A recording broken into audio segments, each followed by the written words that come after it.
we are talking about the barbell back squat.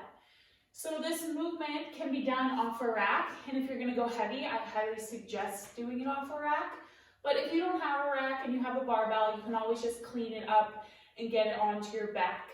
Either way, if I'm going off my rack, I want to set my hands so that they're wide enough right outside my shoulders. So I'm going to kind of set myself up for that. Make sure they're even on this bar. I'm going to get under my bar and then get it across my back. So this bar should sit lower than your traps. It should not be on your cervical spine. That bone on your neck, lower down.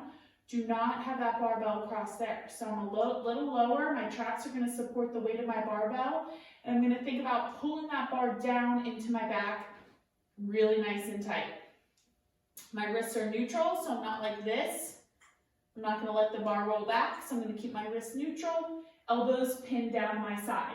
And from here, I'm going to go set my feet in a normal squat stance, squat back, sitting down into it, and stand. So I'm going to start by hinging back slightly, leaning forward, and then sit down into it. Your back squat versus your front squat, what is the difference? Well, or your goblet squat, what's the difference?